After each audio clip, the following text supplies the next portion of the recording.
Rising Stars. I'm Vikram Oza. We took a break during earnings season and now we're so happy to be back with a fresh bunch of startups making forays into charted and uncharted territories. Today on the show is Bag Talk. With the increasing focus on bags as an accessory, little surprised that this startup is concentrating on just that, along with the entire gamut of related products like luggage, handbags, clutches, wallets, they do it all. So they've added the celebrity element to this as well. Actor Anita Hasnandani is a founder, and her husband Rohit Reddy, who's joining us on this edition of the show, is the CEO of the company. So Rohit, you've done the works, right? So you've been an investment banker, you've kind of been a digital evangelist yourself. Right. So tell me what really spurred the idea to kind of create a business of this kind, specifically devoted to bags, considering that the big guns are doing it. Your Amazons, your Flipkarts, they all sell bags and they sell the brands. So True. what was the idea in creating this curated marketplace that you have in mind? Right. So a year earlier, when actually Tushar is another founder of our company, we met, we happened to just meet and we were just discussing. I was doing digital in banking as such. And my entire career, I spent a lot of work doing digital aspects of things, right? And I was interacting with the big ones, like you mentioned. So yes. I knew the nuances of their businesses. So when he and I came together, and he had an experience of over 20 years only in bag manufacturing. So he knew fabrics, he knew products as such, like nobody does in India. So when we came together, we realized that the market is growing exponentially. It's growing at about 40% year on year.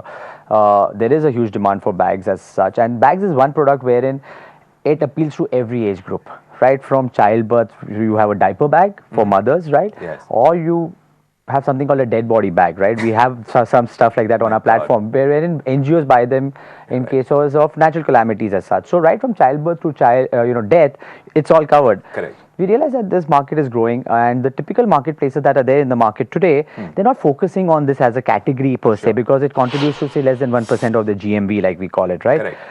And also because they are more focused on electronics and mobiles, their entire user experience and user interface has a lot of technical copy. Okay. There's a lot of jargon, there's a lot of copy, and product imagery takes less focus as such, because they're trying to sell an electronic item. Right. They want to mention all the technical so the aspects. GMVs are obviously driven by the electronics, but here you are kind of creating a business out of selling bags, Only as bags. it were.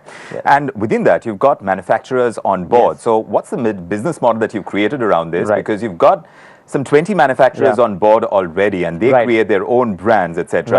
Right. And you've got your own celebrity ranges as well. Yes. So tell me, what is this product range you're creating within the business model you have? Sure. So first thing what we did was that we realized that instead of being a true marketplace as such, wherein anybody could come and onboard themselves, and the entire process flow is a little suspect, we said we should only deal with brands or manufacturers as such. So when we have 20 brands on board, they give us access to about 45 brands. So for example, if you're dealing with a VIP, we get access to Caprese, we get access to the VIP range, we also get access to all the other sub-brands that they own. Right. For us, it becomes easier because we deal with only one person in VIP. And also because the entire process is controlled by VIP as a marketplace, they ensure that the right product reaches out to the customer. Sure. So it's a very curated, controlled way of operating as such. So we have that going for ourselves. We also realize that building our own private label is what will drive us to profitability. And because of the celebrity network that we have, we said that we need to come up with something very unique, because celebrities have this huge social media following. Correct. And how do you kind of drive that social media traffic to buy things? So we are doing some stuff, very, very exciting stuff on social media, wherein probably we are the first companies to enable purchase through Instagram. Right. So if Anita posts a picture, if you can just swipe up, for example, and land directly onto the product page and buy straight from there.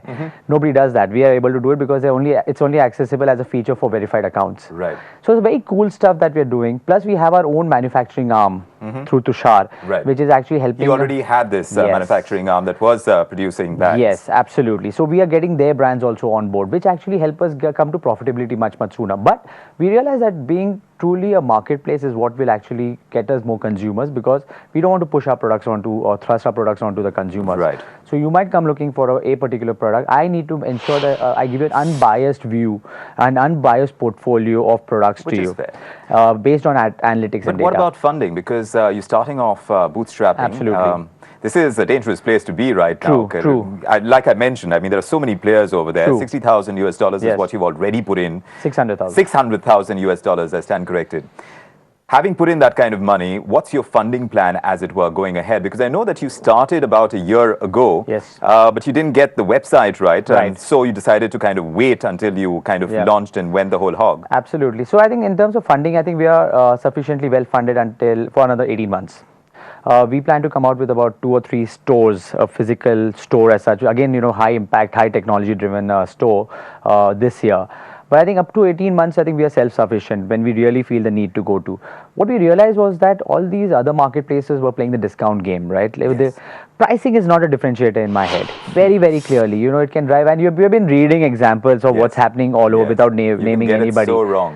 You can get it terribly wrong, and we don't want to go down that path. And we realize that the real value, and that's something, some cool stuff that we're doing around with brands, is that when I say 20 brands, I get personal access to each of them. They get access to me directly. So when I'm talking, I'm actually integrated with their entire plan of action for the next Right. 3 months, 6 months. What happens is that instead of going and saying, let's discount this product, I go to them and say, let's come out with some exclusive products for the back talk, which is not available anywhere else. I see. Because they have seen the kind of traction that we're building on our site. But that's not the only range of products that would No. be available on the website. No. You would have Absolutely. everything else. So how do you bring pricing parity over there as well? Because that would be another interesting area to Yeah. kind of look into, Yeah. because the same products may be available on other marketplaces as well, and Yeah. sometimes cheaper, sometimes more expensive. It's a very interesting point, and so we have been actually selling for the last 1 week now, and I have to actually cite a few examples as such, right? So there were a couple of customers, in fact 3 or 4 customers, who bought at full value. Okay. And we hadn't updated our catalog at the back end because we knew that these products are available at a cheaper cost elsewhere, Sure. but they bought it at full value. And I'm assuming they would have done the research, or even if they have not done the research, they eventually bought that product. We actually made a call to them and said, please cancel your products. Please cancel your products, because a couple of days from now, you're going to get this at a lesser price.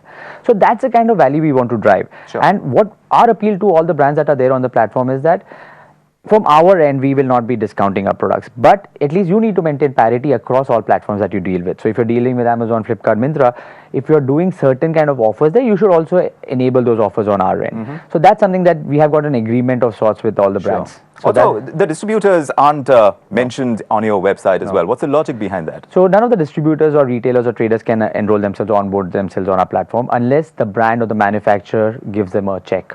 The primary reason is that, and we've studied the market very closely, is because whenever a product is dispatched from a trader, and we have heard cases wherein you bought a mobile phone, you got a brick. A lot of that happens. A lot of that happens because nobody owns the customer. I mean, the retailer is not worried about the customer Sure. experience as such, because at the end of the day, it's the Flipkarts and the Amazon that actually get facing the brunt of it. Yes. We say that we'll deal only with brands who have to stand by their brand image and the repute, right?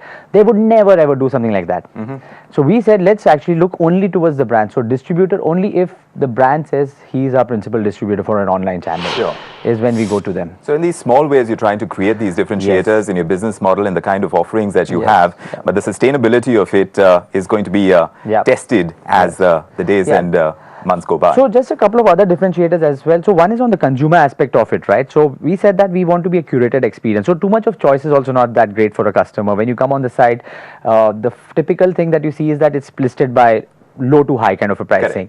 And all the unbranded stuff that appears on the site is what is actually showcased up front. Sure. So all the good brands are actually in the second page or third page. They never get a chance to come up front. Correct. So we said no unbranded stuff on the platform. Ah. It has to be branded. It has to have service delivery proven in But the also market. because a lot of luxury brands are also coming Yeah. in, and that's the access point Yes. for a lot of the consumers. So True. perhaps that's an area that you True. will be looking at to kind of Absolutely. get the luxury brands on Yes. board as well, and perhaps that's the next level of growth Yeah. for you as Yeah. well. But we're completely out of time on this edition of our show, Rising Stars. We wish Right. you great luck going Thank you ahead. so much. Thanks so much for coming Thanks across. a lot. And that's Rising Stars. We will catch you soon. Take care.